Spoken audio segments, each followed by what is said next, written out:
Okay, class, good morning.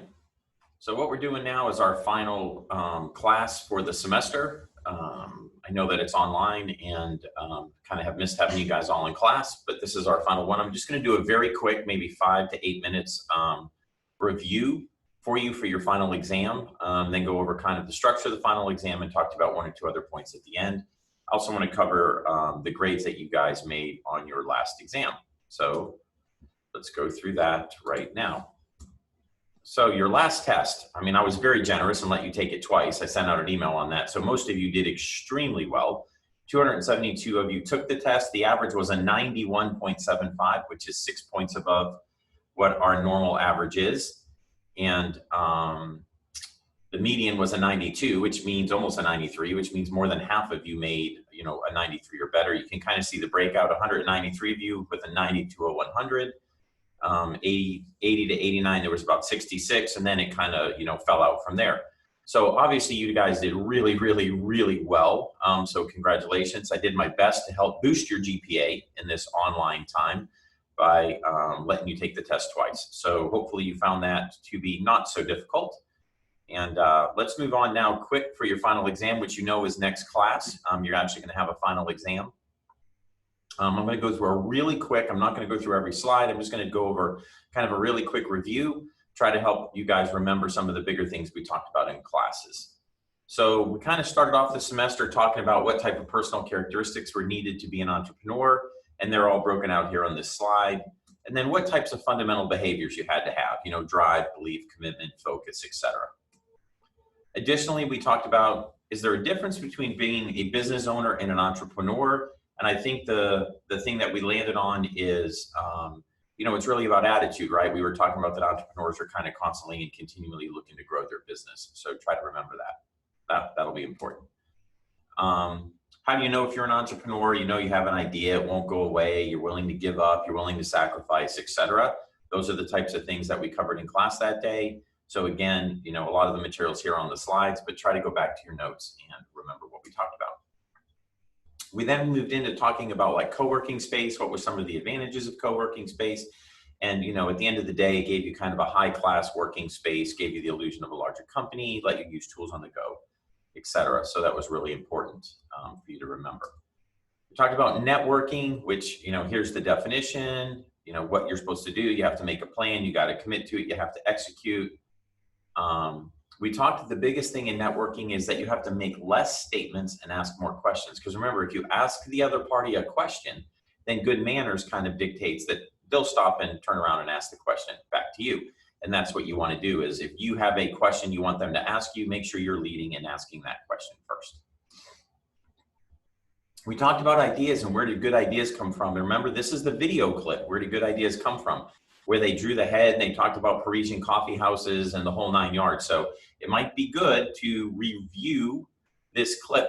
Let me say that one more time. It might be good to review this clip. We talked about all the different ideation methods. We went through Scamper. Remember, we talked about you can substitute, combine, adapt, modify, put to another use, eliminate, reverse. And I gave you some examples. If you did this, then which piece of Scamper would you be using? Again, I would make sure I kind of understand that. We then talked about other ones, brainstorming, mind mapping, all of these things, you know what they are. Storyboarding, role playing, I've provided for you here in the review, just kind of the basic definitions. We talked about reverse thinking, collaboration, a bunch of people get together, more than one, 2 or more join hands, they work to a common goal. That's a lot of that going on right now with COVID-19, a lot of people working together to try to find solutions. So we talked about some good idea commonalities. What makes an idea good, right? It's different or better. It has to deliver value. It has to be doable. All of these ideas that people have that aren't doable, that can't get created, that does not become a commonality of a good idea. Good ideas must be doable. We need to remember that.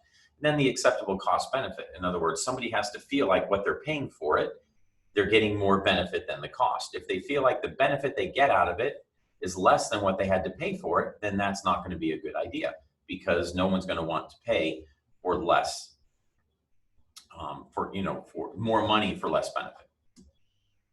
We also said that you can use them not just for business ideas, but you can also use them to solve business problems. In other words, Ideation isn't just a way to come up with a new business. It can also be used when you're in your business and you're stuck with a business problem. You can use those same techniques to solve business problems.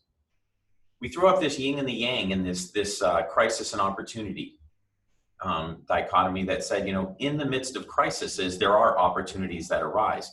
And people might be saying, well, it doesn't seem like it. What crises and what opportunities?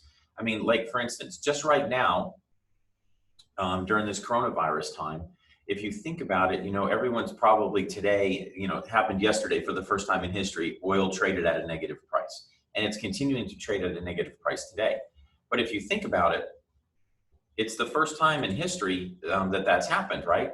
But the opportunity is, if you actually look at the cargo ships that hold oil, that contain oil, they're charging 5 times now what they used to charge to hold the oil, because they're going to be charging around the sea for a long time until that oil is needed. And their storage is, there's such limited storage ability available. And that's kind of your old, you know, economics, right? Supply and demand curve.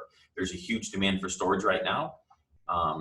There's not a lot of storage available. So firms that are, you know, that actually can provide storage for oil are actually making a premium. So there's an opportunity in this crisis, oil crisis of oil glut, for those types of businesses. So they do exist, although right now it has been extremely challenging for all economies of the world. And there's about not one industry that hasn't been touched by what's going on. We talked about the entrepreneurial process, the 4 distinct phases. That you have to identify it, you have to develop it, you have to figure out what resources you need, then you're gonna have to manage what you have left with. And then we talked about why it's hard, because investors have different taste, risk, etc. You can see on that slide, I misspelled harder. It should be H-A-R-D-E-R. I missed the R, sorry about that on the last bullet. But it's harder because investors have different taste, experience, risk level, etc. We talked about the 5 C's of opportunity: identification, circumstance, context, constraints. And we use some of these examples on the constraints run. You know, the Southwest Airlines, remember they went after people who rode the bus. We was, you know, designed for people like me who wanted to play video games with their kids, but, you know, are video game challenged. Compensating behaviors, in other words, a product is designed for one thing and ends up getting used for another. There's some examples down there for you. And then criteria. You know, how are things looked at? And we gave you some examples here. We then got into market research. We talked about the 5 basic types. We had 2 video clips on The Wizard of Oz and The Simpsons. I might re-review those in case a question pops up on the final exam from them. And then after we talked about market research, we went into like a business model. Like, how does a business create, deliver, and capture value? And that it is the blueprint for the actual business. We talked about the building blocks of the business model. They're all right here. You will see some questions on your exam from this. And then we talked about the business model canvas, which really lays out these building blocks right here in a nice, easy way for you to do, almost like a 1-page business plan. And that's what that business model canvas does for you. So after we've done that, so now we've kind of worked through, how do we have an idea? How do we research idea? How do we do marketing around our idea? How do we design a business model around our idea? Then we moved into kind of financials. What are the financial statements that we needed? These are the 3 key ones. And then we went through the basic equations for each one. What's the income statement? What's the cash flow? We definitely talked about this, that rule number 1, cash is king. And under no circumstances forget rule number 1. You'll see that on your test. I promise you, you will see that on your test. Then we talked about, you know, the cash flow equation. Talked about the balance sheet, that it's a snapshot of the business in time. Remember, the balance sheet is a snapshot, whereas cash flow and income statement are financial statements done over a period of time. It could be over 1 day, over 1 month, over 1 week, but they're not at a particular time. The only one that is a snapshot or a financial picture at a particular time is actually the balance sheet. Then we kind of talked about, it shows the assets, liabilities, equity. Again, I re-emphasized here, at a point in time. That's like the 3rd time I've said that, so you know you're going to see that on your test.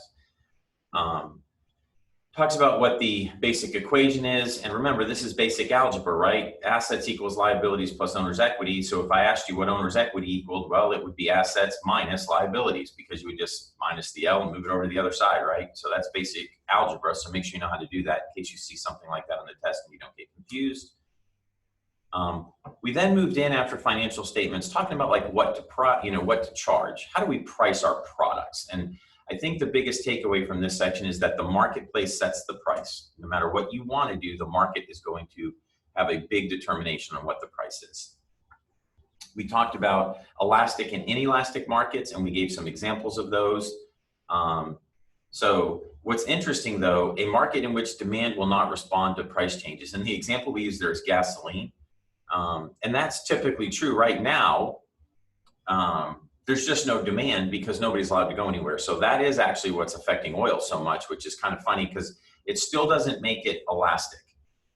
Because demand is not being lowered due to price right now. It's being lowered due to governmental restrictions. So just make sure you don't get confused on that. Gasoline is still considered inelastic. We then talked about how you can, find a pricing level, and there was four different approaches: demand-oriented, cost-oriented, profit-oriented, and competition-oriented.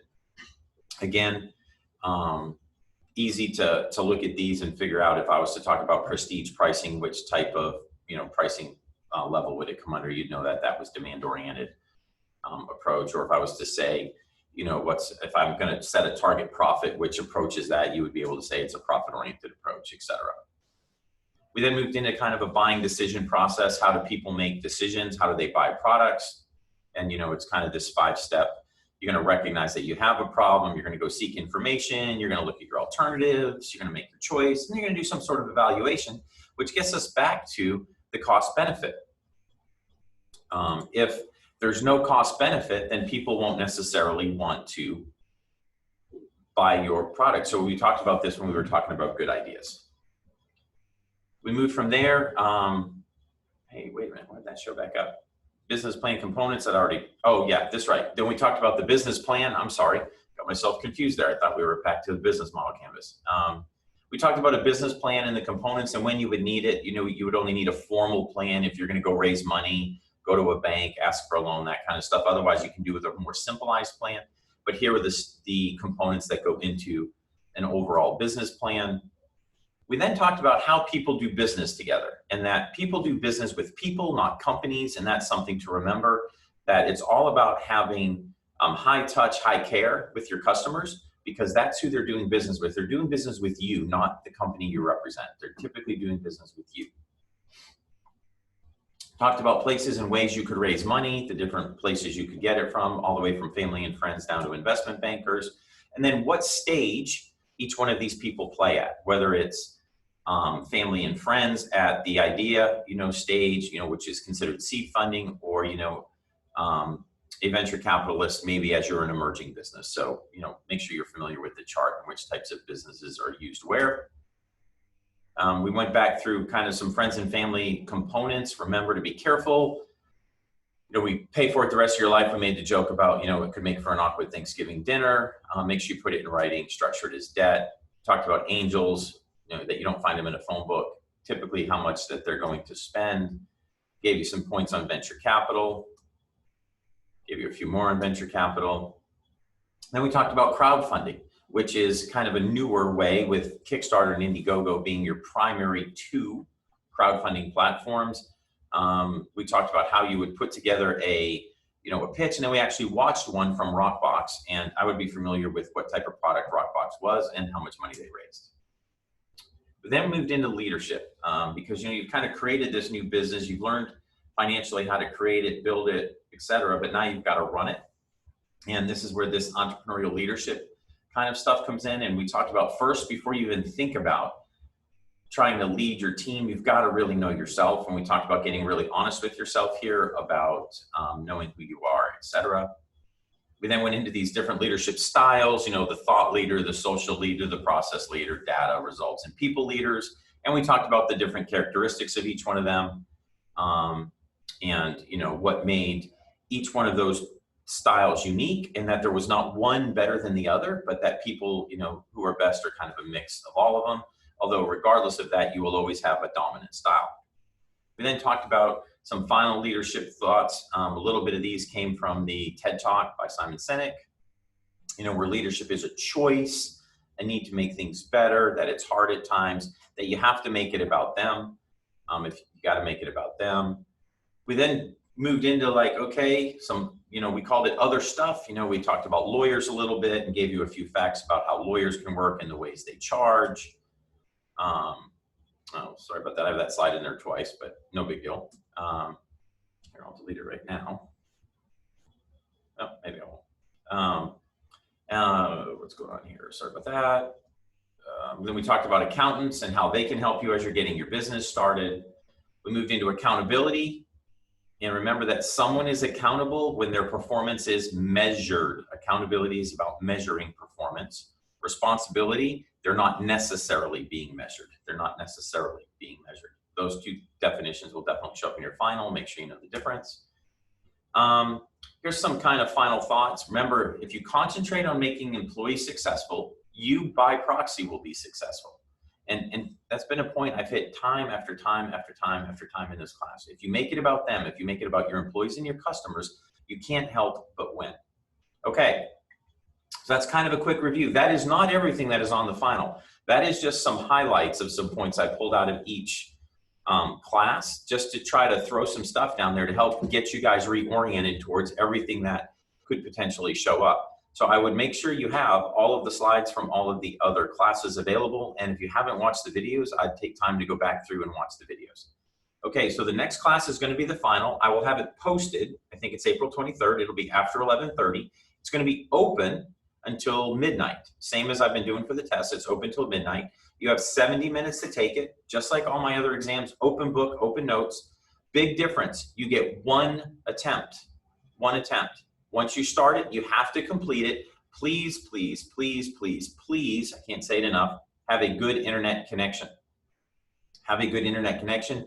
Take your time. Don't rush through it. Don't say I accidentally submitted it, with 4 questions left. I don't know what I was thinking. I've gotten every email possible from the class this year on different ways things have gotten submitted wrong. And in most cases, I have been very lenient on allowing people to retake or do things. That is not the case with the final. The final's a little more stringent.